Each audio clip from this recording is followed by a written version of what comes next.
BHU Banaras Hindu university, जो कि काफ़ी जाना माना सेंट्रल यूनिवर्सिटी है, यहाँ पे गवर्नमेंट पोस्ट आई है और ग्रुप ए ग्रुप बी की पोस्ट है, तो नॉन टीचिंग पोस्ट ही सारी रहने वाली है।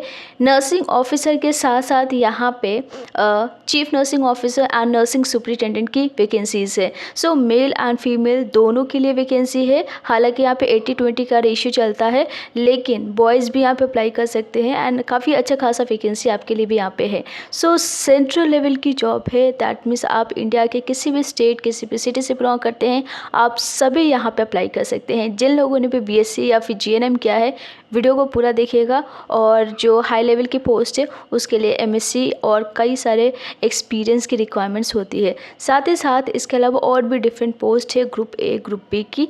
कितनी सैलरी मिलेगी, सिलेक्शन कैसे होगा, सारे ही पोस्ट नॉन टीचिंग पोस्ट है। तो आइए एक एक करके डिस्कस करते हैं। सबसे पहले तो ये PDF आपको टेलीग्राम ग्रुप पे शेयर कर दिया गया है। अगर आपने हमारे टेलीग्राम ग्रुप को ज्वाइन नहीं किया है तो ज्वाइन करने के लिए लिंक डिस्क्रिप्शन बॉक्स में, वहाँ से आप डायरेक्टली ज्वाइन कर सकते हैं। बात करें यहाँ पे बनारस हिंदू यूनिवर्सिटी की, तो यहाँ पे जो पोस्टिंग होगी आपकी उत्तर प्रदेश में ही होगी और ये आपका सेंट्रल लेवल की जॉब है, गवर्नमेंट जॉब है, परमानेंट जॉब है। सो लेवल के बारे में हम बात करते हैं, दैट मीन्स आपकी सैलरी कितनी होती है। सबसे पहले तो यहाँ पे आप पोस्ट देख लीजिए कौन कौन सी पोस्ट आई हुई है जिसके लिए आप फॉर्म फिल कर सकते हैं। यहाँ पे आप मोर देन 1 पोस्ट के लिए अप्लाई कर सकते हैं, लेकिन आपको सेपरेट फॉर्म फिल करना होगा। लाइक अगर आप 2 पोस्ट के लिए अप्लाई करना चाहते हो तो आपको 2 फॉर्म भरना होगा, ठीक है। इस तरीके से आप मल्टीपल फॉर्म भर सकते हैं। सबसे पहले यहाँ पे एग्जीक्यूटिव इंजीनियर की पोस्ट है, साथ ही साथ एग्जीक्यूटिव इंजीनियर में आपका सिविल इलेक्ट्रिकल एंड मैकेनिकल के लिए है, सिस्टम इंजीनियर। उसके बाद अगर हम नर्सिंग की बात करें तो चीफ नर्सिंग ऑफिसर की पोस्ट, जो कि सबसे हाई लेवल की पोस्ट है, नंबर 1 पे ये होता है। उसके बाद आपका आता है nursing superintendent and then medical officer की पोस्ट है। नर्सिंग ऑफिसर में मेल एंड फीमेल के लिए कितनी वैकेंसीज़ है उसको आप यहाँ पे कैटेगरी वाइज देख सकते हैं। फीमेल के लिए यहाँ पे UR कैटेगरी में 70 पोस्ट है, EWS के लिए 16 एंड OBC के लिए आप देखोगे तो 45 वैकेंसी है। इसके बाद मेल के लिए आप यहाँ पे देख सकते हो UR के लिए 19 है एंड बाकी कैटेगरी वाइज भी दी गई है। तो काफ़ी अच्छा खासा यहाँ पे वैकेंसी आया हुआ है मेल एंड फीमेल के लिए नर्सिंग ऑफिसर पोस्ट के लिए। तो इसकी सैलरी की बात करते हैं। हम सभी जानते हैं नर्सिंग ऑफिसर पोस्ट के लिए लेवल 7 की सैलरी मिलती है। तो पे लेवल आपका 7 है और 44,900 आपकी बेसिक पे होती है, बेसिक सैलरी होती है और इसके साथ अदर अलाउंसेस दी जाती है। तो अप्रॉक्सीमेटली 80,000 आपकी पर मंथ सैलरी होती है नर्सिंग ऑफिसर की। बाकी अगर आप चीफ नर्सिंग ऑफिसर के लिए अप्लाई करते हो तो लेवल 12 की ये सैलरी होती है एंड लेवल 12 में आपको कितना बेसिक पे मिलता है 78,800 रुपीज़ और यहाँ पे कई सारे अलाउंसेस ऐड होती है, तो लाखों के ऊपर जाता है, ठीक है, पर मंथ सैलरी। और नर्सिंग सुपरिटेंडेंट के लिए यहाँ पे ये लेवल 11 की पोस्ट है। 67,700 इसकी बेसिक पे रहेगी। उसके बाद हम बात करते हैं यहाँ पे क्वालिफ़िकेशंस की। अगर कोई चीफ नर्सिंग ऑफिसर के लिए अप्लाई करना चाहता है तो लेवल 12 की ये पोस्ट है।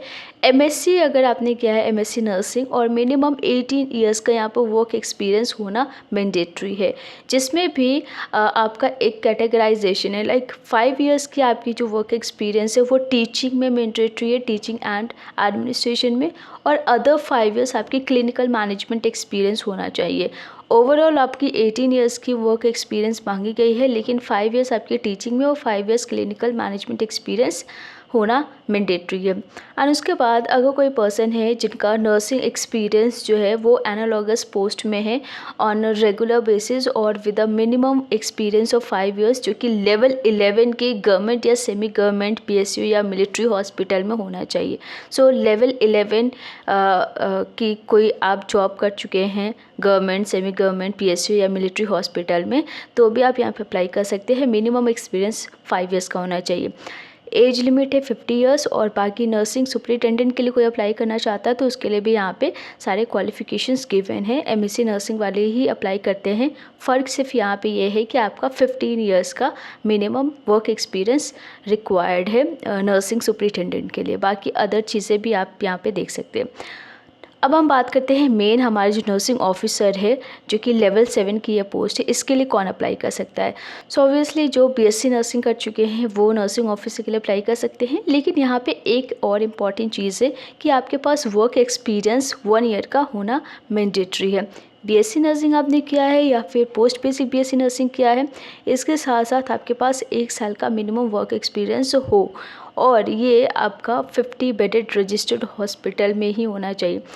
अगर किसी ने जीएनएम किया है, diploma in general nursing and midwifery, तो वो यहाँ पे अप्लाई कर सकते हैं, लेकिन आपके पास 2 साल का मिनिमम वर्क एक्सपीरियंस होना चाहिए। सो जिन लोगों ने जीएनएम किया उनके लिए यहाँ पे 2 साल का वर्क एक्सपीरियंस चाहिए, और जिन लोगों ने बीएससी नर्सिंग या पोस्ट बेसिक बीएससी नर्सिंग किया उन लोगों को यहाँ पे 1 साल का वर्क एक्सपीरियंस चाहिए। ठीक है, मैक्सिमम एज लिमिट रहेगी यहाँ पे 30 ईयर्स, और कुछ जनरल इंस्ट्रक्शंस दिया गया है वो आप यहाँ पे रीड कर सकते हैं। मैं कुछ इंपॉर्टेंट चीज़ें बता देती हूँ। अगर कोई ऑलरेडी कोई जॉब कर रहा है तो उनको यहाँ पे नो ऑब्जेक्शन सर्टिफिकेट देना होता है, राइट। एंड आपको ये जो फॉर्म है इसकी लास्ट डेट मैं बता देती हूँ। इसकी एप्लीकेशन 22 से ही स्टार्ट हो चुकी है और लास्ट डेट अप्लाई करने के लिए 27 जनवरी 2024 5 PM तक आप फॉर्म भर सकते हैं। 1000 rupees non refundable application fee रहेगी ग्रुप ए पोस्ट के लिए। जो लोग भी ग्रुप ए पोस्ट के लिए अप्लाई करेंगे उनके लिए यहाँ पे 1000 रुपीज़ एप्लीकेशन फ़ी है UR EWS and OBC category candidates के लिए। उसके बाद जो लोग ग्रुप बी पोस्ट के लिए अप्लाई करना चाहते हैं, यानी कि जो नर्सिंग ऑफिसर पोस्ट के लिए अप्लाई करना चाहते हैं, उनको यहाँ पे 500 रुपीज़ एप्लीकेशन फ़ी पे करना होगा। लेकिन अगर कोई SC ST PWD कैटेगरी में आता है उनको यहाँ पे कोई भी एप्लीकेशन फ़ी पे नहीं करनी है, whether you are applying for group A और ग्रुप बी पोस्ट। और हाँ, विमेन के लिए यहाँ कोई एप्लीकेशन फ़ी नहीं है। So net banking, credit card, debit card या फिर UPI के थ्रू आप पेमेंट कर सकते हैं।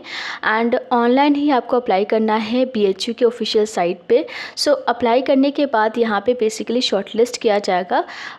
आइदर आपका रिटन टेस्ट होगा या फिर इंटरव्यू होगा, इट्स डिपेंड। अब हम यहाँ पे बात करते हैं नर्सिंग ऑफिसर पोस्ट के लिए। अगर आप यहाँ पे नर्सिंग ऑफिसर पोस्ट के लिए अप्लाई करते हैं तो आपको सबसे पहले शॉर्टलिस्ट किया जाएगा और यूनिवर्सिटी आपका एक टेस्ट कंडक्ट करेगी। उस टेस्ट के बाद आपको स्किल टेस्ट के लिए शॉर्टलिस्ट किया जाएगा। सो जो भी वो रिटन टेस्ट क्वालिफाई करेगा उस रिटन टेस्ट के बेसिस पे ही आपको शॉर्टलिस्ट किया जाएगा स्किल टेस्ट के लिए। एंड देन आपको डॉक्यूमेंट वेरिफिकेशन कराने होंगे। ग्रुप ए के लिए जो लोग अप्लाई करना चाहते हैं उनका मे बी रिटन टेस्ट हो सकता है, एंड रिटन टेस्ट के बाद आपको शॉर्टलिस्ट किया जाएगा फर्दर इंट्रैक्शन एंड प्रेजेंटेशन के लिए, एंड ऑल्सो मे बी आपका इंटरव्यू भी कंडक्ट हो। सो ये सारी चीज़ें अभी कंफर्म नहीं हुई है, ये आपका सिर्फ एक इंफॉर्मेशन है जो कि अगर आप फॉर्म भरते हैं तो उसके बाद फर्दर आपको सारी इन्फॉर्मेशन होगी कि आपका रिटन टेस्ट होगा या उसके बाद क्या क्या प्रोसेस होने वाला है, राइट। एंड देन हम और चीज़ें बात करें यहाँ पे, तो जो शॉर्टलिस्टेड कैंडिडेट्स है हर पोस्ट के लिए यहाँ पे आपको ओरिजिनल डॉक्यूमेंट वेरिफिकेशन के लिए कॉल किया जाता है। एंड यहाँ पे फॉर्म भरने का मतलब ये नहीं कि आपको शॉर्टलिस्ट करे ही करे। सो रिटन टेस्ट के बाद ही आपका जो भी प्रोसेस होगा, अगर रिटन टेस्ट क्वालिफाई करते हैं उसके बेसिस पे आप फर्दर प्रोसेस के लिए प्रोसीड कर पाएंगे। बाकी एज रिलैक्सेशन यहाँ पे मिल जाएगा रिजर्व्ड कैटेगरी कैंडिडेट्स को, और जो भी यहाँ पे मल्टीपल पोस्ट के लिए अप्लाई करना चाहते हैं उनको यहाँ पे मल्टीपल फॉर्म भी भरना होगा। अगर आप किसी एक पोस्ट के लिए अप्लाई करते हैं तो एक ही फॉर्म भरेंगे आप, बाकी जो भी आपकी रिक्वायरमेंट्स है उसके बेसिस पे आपको फॉर्म भरना है। ऑनलाइन फॉर्म भरना है, ऑफिशियल साइट का लिंक आपको डिस्क्रिप्शन बॉक्स में प्रोवाइड कर दिया जाएगा, वहाँ से आप डायरेक्टली फॉर्म भर सकते हैं। लास्ट डेट है 27 जनवरी, उससे पहले जितनी जल्दी हो सके आप फॉर्म भर दीजिए। अगर आप श्योर है कि आप यहाँ पे अप्लाई करना चाहते हैं, आप एलिजिबल है, आपके पास नर्सिंग ऑफिसर पोस्ट के लिए BSc नर्सिंग के साथ 1 साल का वर्क एक्सपीरियंस एंड GNM के साथ 2 साल का वर्क एक्सपीरियंस है, तो ठीक है।